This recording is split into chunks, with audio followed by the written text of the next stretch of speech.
और हम दोनों जो मिल गए, केमिस्ट्री बन गई। मैं डरता था कि पता नहीं कैसा परफॉर्मर होगा।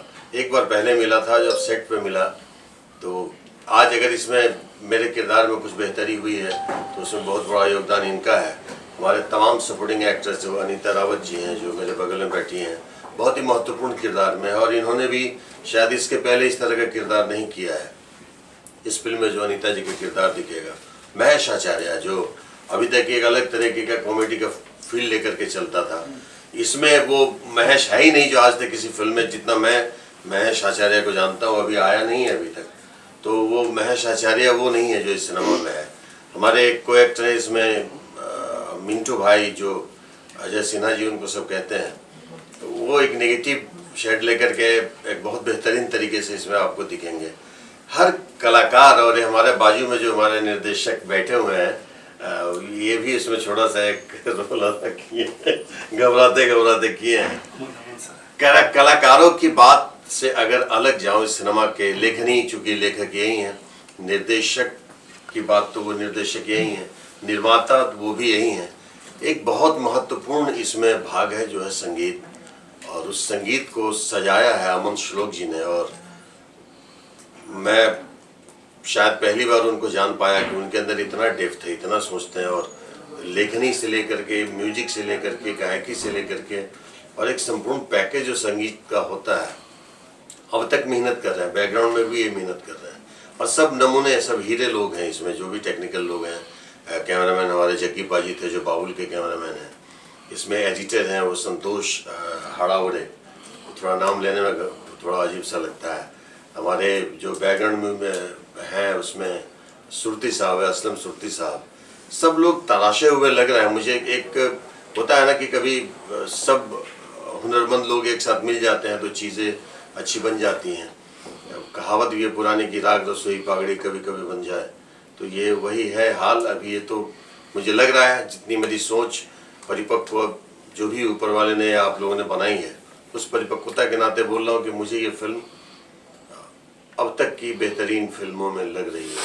अब बाकी देखने वाले दर्शकों की आंखें, उनका मन जो गवाही दे। कैसे आर्यन बहुत मंद मंद मुस्कुरा रहा है और सोच रहा है कि मेरी बारी कब आएगी और मैं कब बोलूंगा।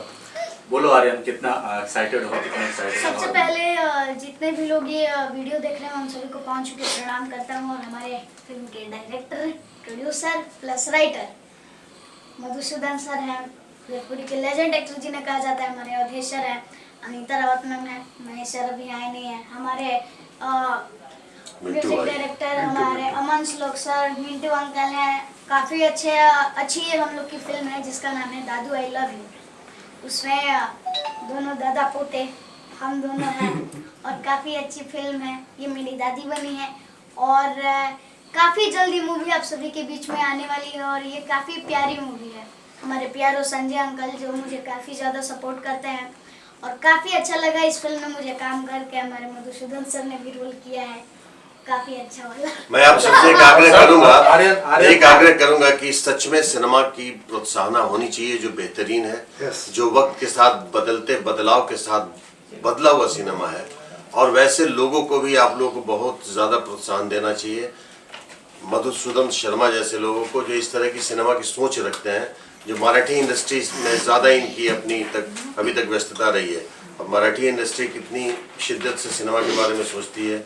इनका जुड़ाव वैसी फिल्मों से रहा है, स्वास्थ्य जैसी फिल्मों से रहा है, जिसमें इन्होंने ऐसे ऐसे अहम पार्ट निभाए हैं जिसका मैं अभी क्या नाम लूँ तो लेकिन स्वास्थ्य जैसी फिल्मों से जिनका इतना लगाव रहा है, पैसे से लेकर के, अपना क्रिएशन से लेकर के, फिजिकल लेवल से लेकर के, हर चीज़ इन्होंने स्वास्थ्य में किया है। उस तरह की सोच लेकर के भोजपुरी में आया है, ये यकीनन हमारी इंडस्ट्री के लिए एक बहुत बड़े सम्मान और बहुत बड़े प्राउड की बात है। तो ऐसे लोगों को आप लोग को चाहिए, क्योंकि मीडिया के ऊपर हम जो करते हैं, मीडिया ही उसको सामने एक विस्तृत तरीके से पेश करती है। तो मीडिया वालों से आग्रह है कि आप ऐसे लोगों को प्रोत्साहन दें ताकि इनकी सोच में और भी परिपक्वता आए, इनके कदम कहीं थके नहीं, रुके नहीं। ऐसे लोग चलते रहने चाहिए, ऐसे लोग आते रहने चाहिए, ऐसे लोगों को फिल्म बनाने का अधिकार सचमुच है, और यकीनन इन्हें करना भी चाहिए। इनको भी यही कहूँ। आर्यन कैसी केमिस्ट्री रही अवधेश जी की और आपकी? बाइक पे देख रहे, काफी एंजॉय कर रहे हैं आप लोग आप दोनों। कैसी केमिस्ट्री है? हालांकि वो बोलने तो देते नहीं होंगे आपको। नहीं, अभी भी ऐसी कोई बात नहीं है। ये बोलने नहीं देता था भाई किसी को। जब ये शुरू हो जाए तो सब चुप हो जाता। आपके कैरेक्टर के बारे में आपसे ज्यादा इन्होंने बता दिया। आर्यन मेरे बारे में आर्यन कैसी केमिस्ट्री रही अवधेश जी की और आपकी पर्दे पर? सुपर। आप लोग देखिएगा जब फिल्म आएगी, काफी अच्छी केमिस्ट्री रही है और काफी मजा आया इस फिल्म में काम करके, और उन दोनों ने तो खूब मस्तियाँ की। पर्दे पे भी ये मुझे ही डराता था। मैं मुझसे कभी डरा नहीं है, ये मुझे डराता, डांटते रहता है, पूरी फिल्म में डांटते रहता है, और जब ये खामोश होता है तो फिर बहुत लाइव पिक्चर है इन्होंने जो किया है अवधेश जी ने। हम लोग और अवधेश जी तो जादू है, अब इनके लिए तो बोलना बेवकूफ़ी है। बहुत बहुत शानदार रोल किया है और एफर्टलेस, ऐसा लग ही नहीं रहा कि शूटिंग हो रही है, ऐसा लग रहा मस्ती हो रही है। और मानिए इस बात को, आपको सबको इस पिक्चर को हम लोग दिखाएंगे आपको 25 से 30 तारीख के बीच, 30 तारीख के आसपास, और आप देखिए और जेन्युइनली तारीफ करिए। डायरेक्टर साहब ये भी जानना चाहेंगे दादू आई लव यू जो एक लाइन में स्टोरी क्या है मधुसूदन? स्टोरी नहीं, वो देखने के बाद। मधु सर, ये दोनों ऑन बोर्ड कैसे आया, अवधेश जी और आर्यन बाबू? देखिए, जब हमने दादू आई लव यू की कहानी कॉन्सेप्ट लिया तो मेरे दिमाग में दूसरा कोई नहीं था, अवधेश जी थे। मैं इनके पास गया, सच बात बोल रहा हूँ, इनके पास गया अवधेश जी, इनको मजा आया सुन के। फिर हम लोग होता जो छोटा हो, ये उन दोनों की कहानी है, तो इसकी मासूमियत कितनी होगी, इसमें इमोशन कितना होगा, इसमें एंटरटेनमेंट कितना होगा। जब वो दोनों दादा पोता एक दोस्त हो, और दोस्तों के बीच में जब कोई दर्द आता है तो दर्द के बाद का रिश्ता कैसा होता है, यही है। हम बहुत विस्तृत तरीके से कहानी बता सकते नहीं हैं। सर से जानना चाहूंगा सर, अवधेश जी और आर्यन जी किस तरह से बोर्ड पे आए, उस बारे में कुछ बता सके, किस तरह से आपने इन्हें? देखिए, जब मैंने ये कहानी सोची थी, एक्चुअली मेरे पोता है हनु और मेरी कहानी है इनडायरेक्टली। जब मैं पहली बार सोचा मेरे दिमाग में, तो पहली बार यही आया कि अवधेश मिश्रा ही करेगा इस पिक्चर। मैं पहली बार जब विचार आया तो मैं इनके पास गया, ये भी एक्साइटेड हो गए और इनको लगा कहीं ये लाइव है, नज़दीक की कहानी है, लोगों को मज़ा आएगा करने में, और इनको भी बहुत मज़ा आया।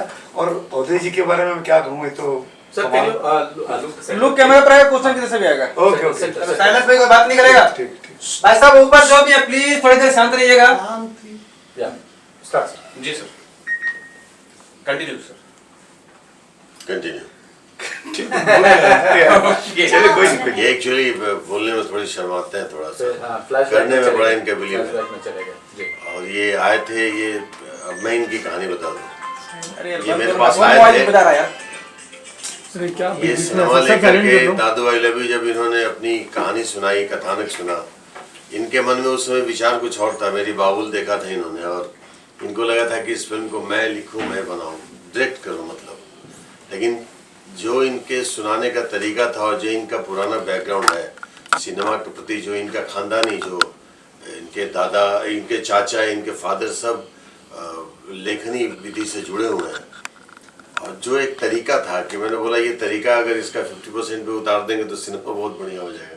मैंने बोला सर आप ही इसको डायरेक्ट करें और आप ही फुल फ्लेज लिखें, और इन्होंने किया और ये साबित किया और मुझे मजबूर किया कि मैं शायद इस सिनेमा के प्रति इतना सहज और सजग हो पाया, पूरे पोस्ट प्रोडक्शन से लेके हर जगह। जो इनकी जो शिद्दतता है ना इस सिनेमा के प्रति बहुत ज़्यादा है, और मेरी जो सोच शुरू से रही है कि सिनेमा का एक अलग दिशा होना चाहिए, हर समय के बाद सिनेमा में बदलाव होना चाहिए, क्योंकि बदलाव नहीं होगा तो लोग हमें बदल के हटा देंगे। तो सिनेमा वक्त के साथ बदलता है, हम कलाकारों को, हम निर्देशक को, हम सिनेमा से जुड़े लोगों को बदलना चाहिए। हमारी फिल्म, भोजपुरी फिल्में जब से शुरू हुई है 3rd फेज में, तो 20 साल से मैं भी इस इंडस्ट्री में हूँ तकरीबन, लेकिन 20 साल में बदलाव की किरण तो दिखती ना है। हम सब बोलते हैं कि हम सिनेमा अलग कर रहे हैं, अलग कर रहे हैं, अलग कर रहे हैं। सिनेमा अलग कोई कर ही नहीं सकता, सिनेमा सिनेमा ही होता है। हमारे बताने का तरीका इतना कन्विंसिंग होना चाहिए कि लोगों को लगे कि नहीं ये थोड़ा समथिंग डिफरेंट, ये कुछ है। तो मैं जब वो मुझे फिल्में नहीं मिल रही थी, जब स्टार्टिंग दौर में कुछ फिल्में आई, जब खलनायकी में मेरी शिद्दतता थी, तो फिर जब से मैंने कैरेक्टर रोल का एक चोला ओढ़ा मेहंदी ला के रखने के बाद, मुझे लगा कि बदलाव होना चाहिए। वो सिनेमा बदलते वक्त की बहुत सही निशानी थी मेहंदी लगा के रखना। तो उसके बाद फिर एक ही ढर्रे पे फिल्में होने लग गई, मैंने एक पहल की कोरोना के बाद की जुगनू बनाया, बाबुल बनाया। उसमें जो तमाम हमारे समीक्षकों ने जो उसको अपना प्रोत्साहन दिया, जो अपना ब्लेसिंग दिया, तमाम दर्शकों ने दिया, सभी लोगों ने, सिनेमा इंडस्ट्री ने बहुत बखूबी दिया। तो मुझे लगा कि इस तरह की फिल्म बनती रहनी चाहिए। लेकिन मैं उस तरह के प्रोफेशनल निर्देशकों में हूँ नहीं जो लगातार निर्देशन करें। मेरी प्राथमिकता और मेरी पूजा मेरा अभिनय है। सिनेमा ही मेरी पूजा है, लेकिन अभिनय उसका एक माध्यम है।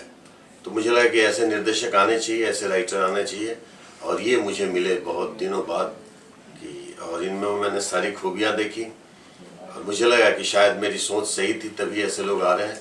और भी कई फिल्में बनी हैं जो मुझे लेकर के, जैसे मेरे पापा या इतनी सी खुशी, या और भी कई फिल्में हैं।